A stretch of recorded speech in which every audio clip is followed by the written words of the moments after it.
Welcome to Lifestyle Solopreneur, the community for entrepreneurs who put lifestyle first. Join your host Flavia Barris as she interviews successful lifestyle solopreneurs and shares ideas to help you find the perfect balance between lifestyle, business, and self. Flavia is an attorney, marketing expert, and founder of several online academies. She's been featured in major media including BBC World News, The Wall Street Journal, The New York Post, ESPN Television, and more. Join us for this episode of Lifestyle Solopreneur.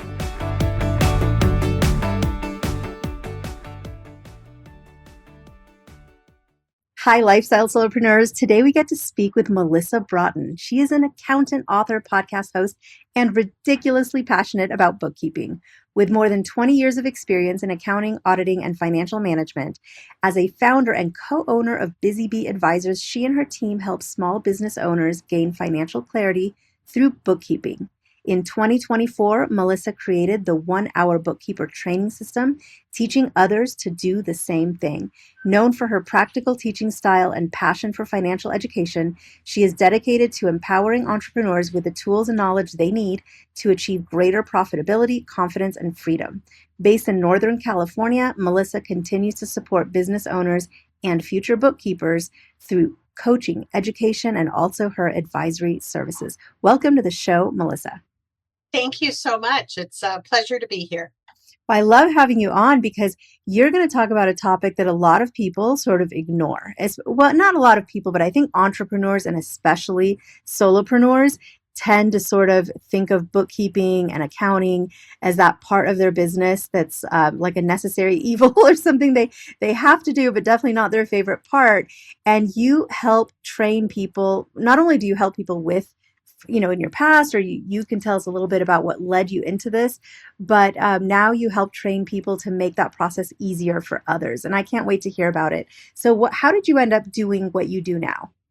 Well, so to go back to what you just said, because it definitely deserves a follow-up, I think that a lot of, entrepreneurs don't get into whatever their business is to do the books, right? And they don't, become an auto repair shop or decide to open an auto repair shop because they're excited about bookkeeping. They don't open a restaurant because they're like, "Ooh, I'm going to get to tally some receipts." And that's what makes this industry, I think, so exciting. But to answer your question, as far as how I got started, I mean, that story, I'm 49. I'm proud to be 49. Although I honestly just figured out a few days ago that I was 49 because we were calculating it with my husband's age.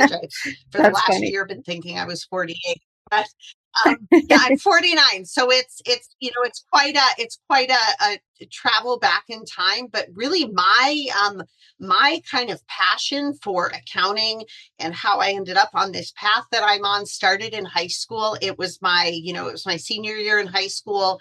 I had this spot in my schedule. I needed to fill it with an elective. And there was this accounting class that, the instructor was kind of known for being an easy A, right? So I thought, okay, it's just math. I can get through it for a quarter or however long it was.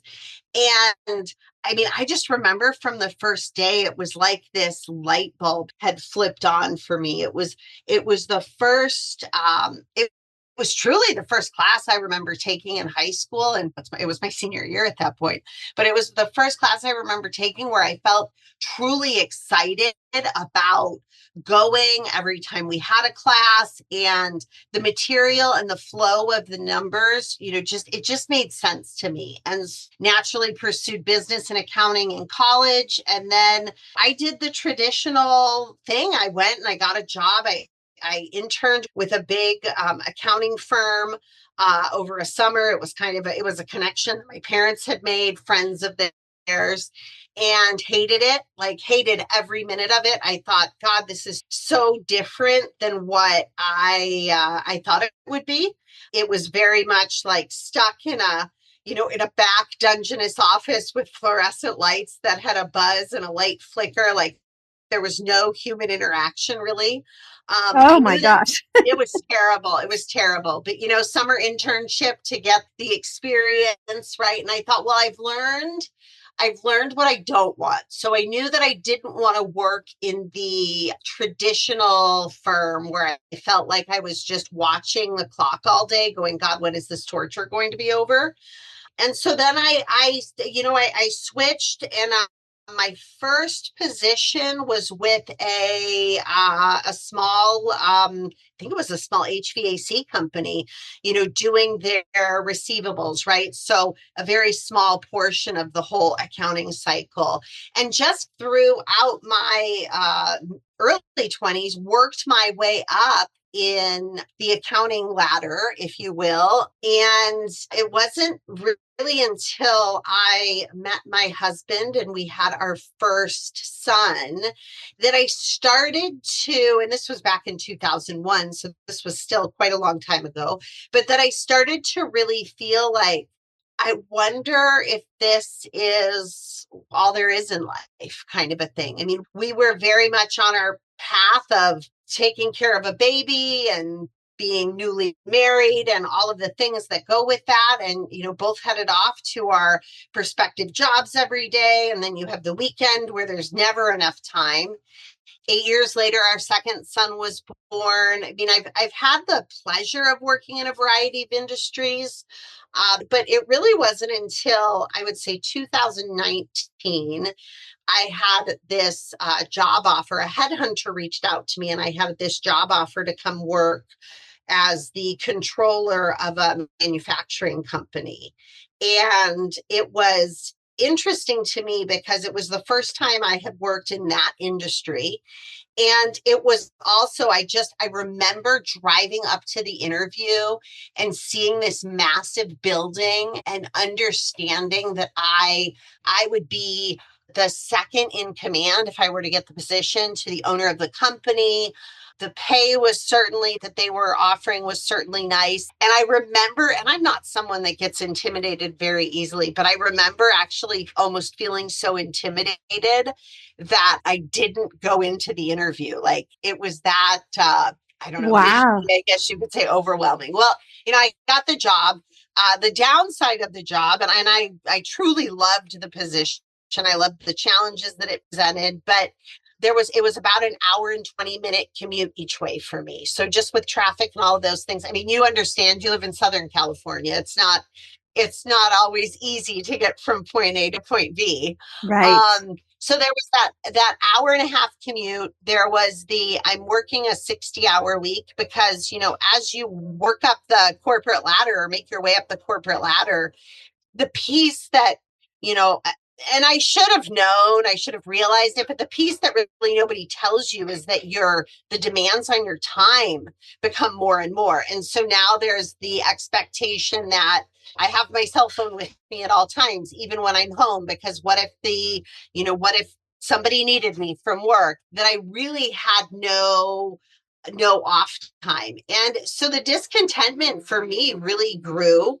For my 40th birthday, my husband surprised me, and he took me on a 10-day cruise to Mexico. And it was kind of the pivotal point where if I were to see my life as a movie, it's like, the audience would be expecting that this is the pivotal point where something's going to happen. So we are in Mexico. We've been out on the water for 4 days before we hit port. And we stop, and anybody who's listened to any podcast I think I've been on has probably heard this story or at least a piece of it. But we stop at a hotel bar and it had been a hotel I had gone to with my family. So I was really excited to bring my husband there, gone to with my family when I was growing up. So we stop, we have a few pina coladas, and I made the mistake of calling into the office. I mean, this was the first time I think I had been there for 5 years at that point or something like that. This was the first time that I truly had unplugged, and there's, at least at that time, it really wasn't very easy to have any kind of a cell connection when you're on a cruise ship. And so 4 days away from the office, I call, and it was like, everything that could go wrong had gone wrong. Oh, no. I mean, the person who was supposed to fill in for me just to cover my desk or so whatever you want to call it while I was gone, she had just never shown up. My boss the owner of the company had pulled money out of our payroll tax account. And when they went to pull payroll taxes, the payments didn't go through. Like, it was just chaos. Like, there were so many one of our lines had broken. There were so many different things that both affected me and didn't affect me, but it all seemed to happen all at once. And so, I have my boss who's left, I think 19 voicemail messages or something ridiculous like that, just screaming at me. So I called him and I thought, I could just kind of soothe it over. I didn't want to just ignore it. So I call and I have this person who's just screaming at me. And there was this, and I'm sure it had something to do with the pina colada, but there's this feeling of like indignance of, don't yell at me. I'm like living my best life here. The weather's perfect. The sun is shining.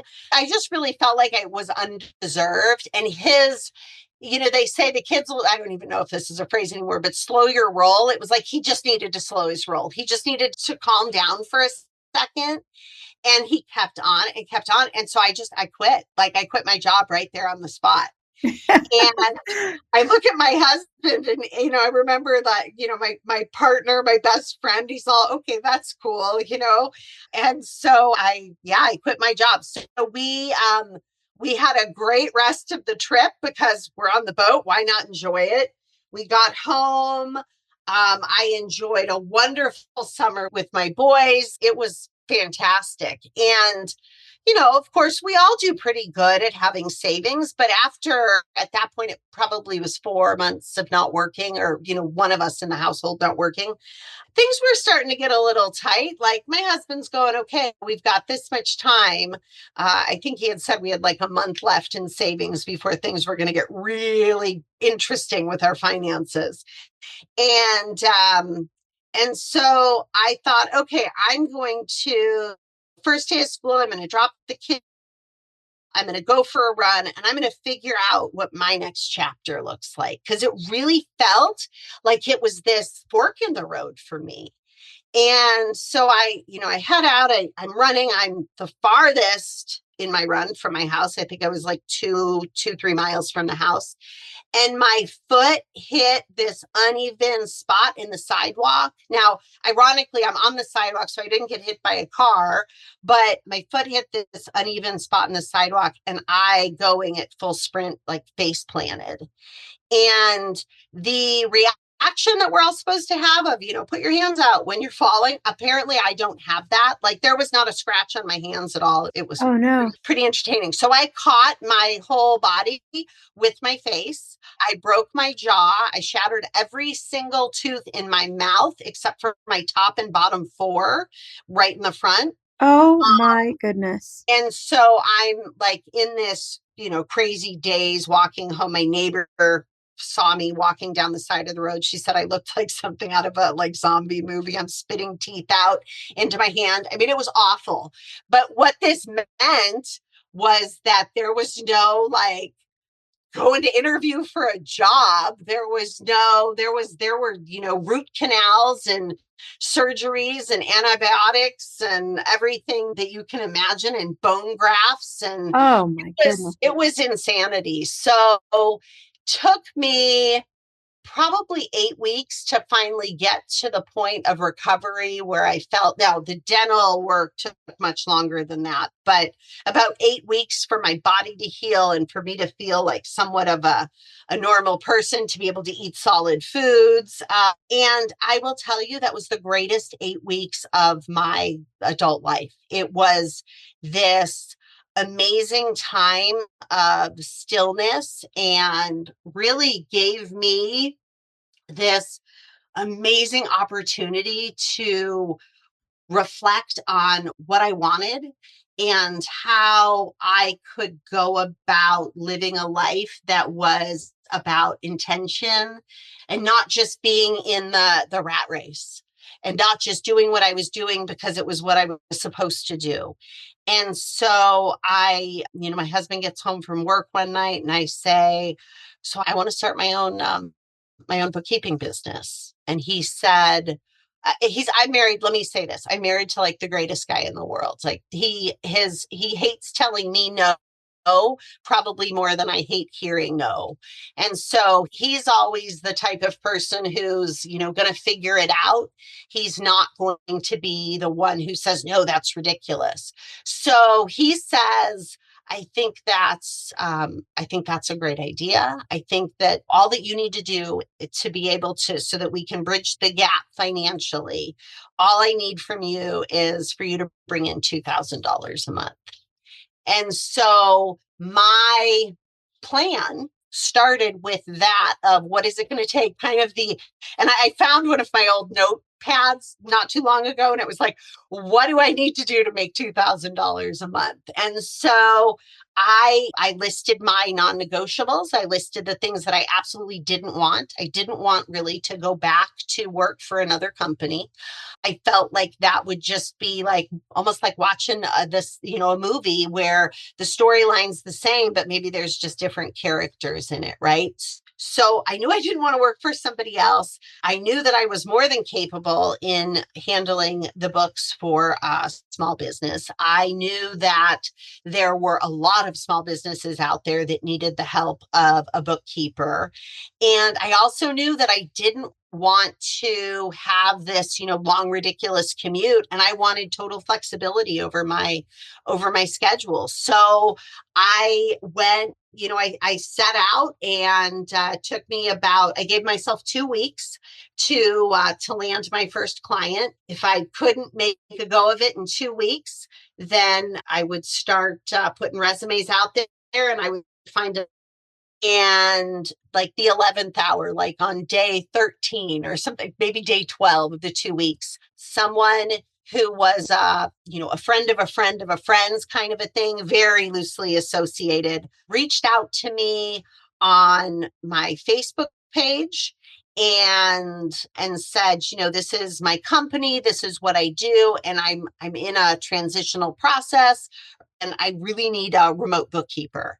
And so I thought, I looked at what he needed. I knew that I was more than capable of doing what he needed, and took him on as my first client. And it more than covered the $2,000 a month that I had promised. I think as my first client, our billables every month for him were like $5,000 a month. So to me, in so many ways, it seemed like this amazing sign that I was on the right path.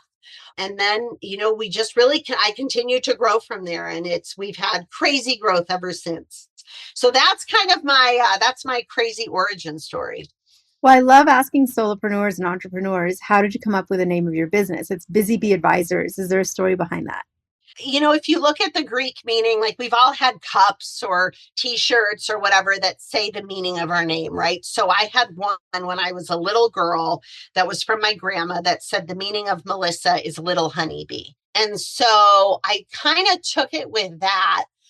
Mind you, I never had the intention when I started, or even believed when I started, that I would run and operate $1 million a year bookkeeping business or $1 million a year accounting firm. Like that was not even within my, I don't know, I guess I could say my wildest dreams. And so I thought I'd run this bookkeeping business that was, this cutesy little business at my dining room table. And maybe I'd have a bookkeeper or two that worked for me. And so I wanted a cute name. Like I wanted something that was cute and that was fun, especially having just left this very male-dominated world of manufacturing. And so leaning into it, I met with a girlfriend who was a graphic designer, and she was, well, we could use, bookkeeping in the name. And I thought, well, what if I decide that I want to branch out and I didn't know what else it could be, but do something else aside from bookkeeping. So I didn't want bookkeeping to be in the name. And she said, well, let's lean into the meaning of your name. And so that friend guided me into it. I've always thought bees were cute, all the images of bees, and they've become very popular now. So it's kind of perfect. But yeah, so Busy Bee Advisors is what came out of that. And it still is with us 10 years later. Well, I love it. I love it. And Busy Bee Advisors, that's the company that you own that you use to help other small business owners, like people listening on this show perhaps, with their accounting, their bookkeeping, but you also have a separate business, and that's the one you created in 2024, and that's called 1 Hour Bookkeeper. So tell us, how is that different from Busy Bee Advisors, and what does it do, and how did that idea come about? So with Busy Bee, we really had and have continued to have amazing growth. We keep our clients happy, so they stay with us, they talk about us, and then new clients come on. So we've kind of had this upward growth trajectory since we started in 2016. And while that's amazing, it really moved my role from being one of getting to work hands-on in a client's books, getting to know each of our clients to, gosh, at the height of things, I think we had 312 small businesses that we were doing bookkeeping for on a monthly basis. I had 27 bookkeepers that worked for me all remotely. Well, we had some that were local, but most of them were remote. And really, my job, I was so far removed from our clients and the books. And it was kind of one of those things that almost felt like it happened overnight. And it really felt like my week, every week, was taken up with it, either onboarding new bookkeepers or going through the exit process with bookkeepers. But I had moved from the working on a client's books to managing this company. And we let some attrition happen. So we let some clients that were either retiring or selling off their businesses, we let them fall off our roster. And we got down to right around the 200 mark and slowed down on our hiring. And one of the things, my husband and I were out actually at an event. And one of the things that always happens when I talk to somebody is, if somebody says to me, I'm in a transitional place in my career, or if I hear that somebody's looking for a job, I always find myself saying, you should consider bookkeeping.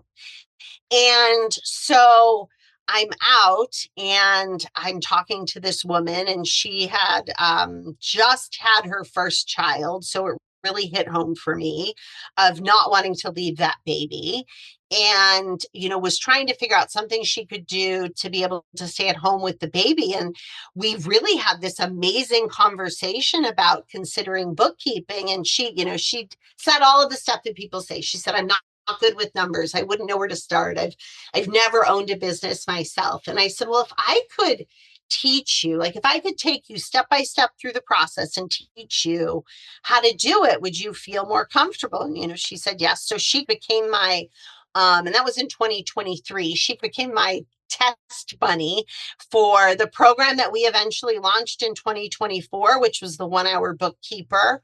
Within a year, we had 3,500 students that went through various levels of my courses, and it's exciting to be able to help other people live lives with intention. Well, and I love, again, the story of the names. How does 1 Hour Bookkeeper fit into, your naming? Because for your company name, you tied it into your first name. But with 1 Hour Bookkeeper, it seems tied more into like temporal, right? The 1 hour concept. So how did that play in? So about 5 years ago, I wrote a book called The 4 Hour Bookkeeper, and it's available on Amazon for anybody who might be interested. We hit the Amazon bestseller list when we first released it. I mean, it was very exciting, but the 4 Hour Bookkeeper was really a resource that I wanted to create for people, small business owners who either couldn't afford, didn't want to hire a bookkeeper, or somewhere in between, right? Or didn't think they needed a bookkeeper.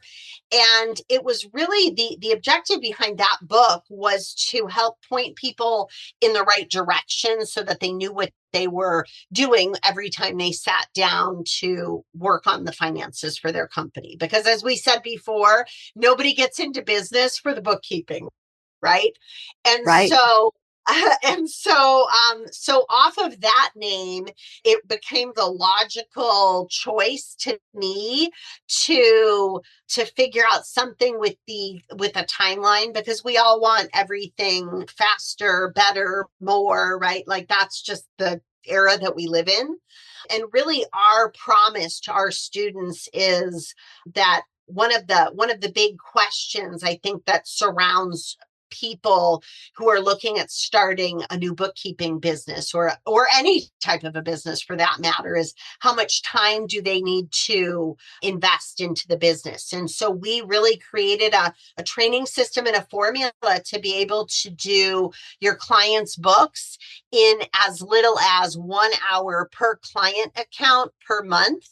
And so through all of that, it translated into the 1 hour bookkeeper. I love that story. But more than stories of how to name a company, I love stories about people. And I know you've changed a lot of lives and worked with so many students. Are there any stories that kind of come to mind as being particularly memorable that we can share with the audience? Because there are maybe people listening who need to hire a bookkeeper. That's great. You've got Busy Bee advisors, but there's others that may be looking for some kind of transition into a different career. And maybe bookkeeping is that career. So I would love to hear some of the stories of your students who have transitioned into bookkeeping through your program. It's really, I didn't realize, and I don't think we ever do when we start out at doing something, how it will impact our lives on a personal level. And so, some of my, God, there's so many favorite stories. I have one of my students who was in an abusive relationship, and really felt as if she had no options to leave, because because of where she lived, there weren't a lot of job opportunities there. And the funny thing is about her, I didn't know, of course, all of this was going on for her until she sent me a letter after the fact and said, this is how you helped me, this is how you changed my life. But, she was able to start a bookkeeping practice on the side. She was able to work on it around her kids' school schedules, around her work schedule. And eventually, she was able to actually leave that terrible situation with her kids. And that one still gets me a little choked up when I think about it. I would say some of my favorites, my oldest son he is now a retired Marine, but he was the kid, he graduated from high school and he knew he wanted to put the dress blues on. And, he went off to boot camp. He went to the Marine Corps, went off to boot camp. And what anybody who, has any association with the military will understand is that you have these kids, they're so young, that are stationed in these places that are the middle of nowhere. Like there's not a lot of opportunity on military or around military bases in a lot of instances for a lot of jobs. The spouses end up being dragged around the country or the world following their honey bunny, and they have to somehow figure out how to financially contribute to their household, and it's not always easy. And so we have a lot of military spouses that have gone through the programs, and it's exciting to hear that of people that never thought they could do it, and they did, and they now are making 6 figures a year. And it's really I find that I get more inspired by them every day, and my students. So Aw. Tell us how people can get in touch with you, either for advisory services with Busy Bee, or if they're interested in a possible career in bookkeeping. How do people connect with you? How do they learn about your businesses and programs? And where can they go to find all that? So I think the best place to have people go to is, we'll keep it super simple. It's onehourbookkeeper.com. All of the information on the different courses that we offer and the different services that are offered are all available on that site. But I also have a gift for your listeners, which is a a 3-step guide to achieving work-life balance. And I would highly, highly recommend that they grab a copy of it and see if a career in bookkeeping may be something that fits into their life.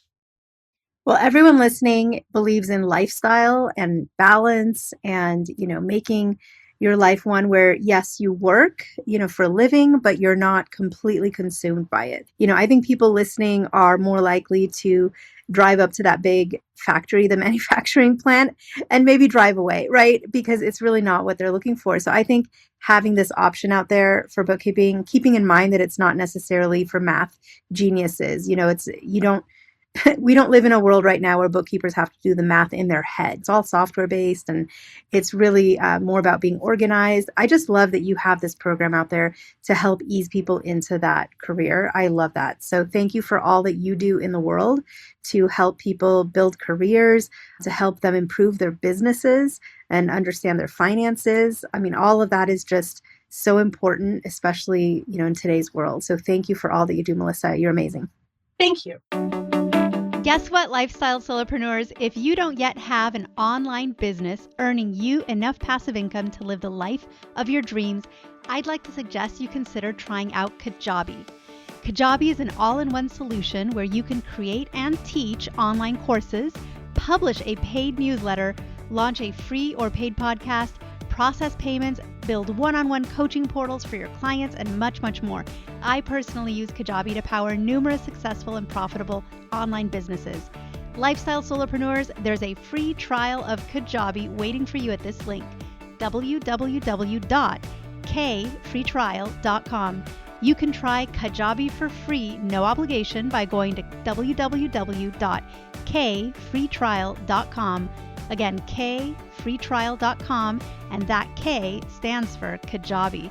Starting an online business helped me break free from that corporate grind, and I hope it does the same for you. You have nothing to lose and absolutely everything to gain. Thanks so much for tuning in today. Don't forget to subscribe to the show, and see you next time.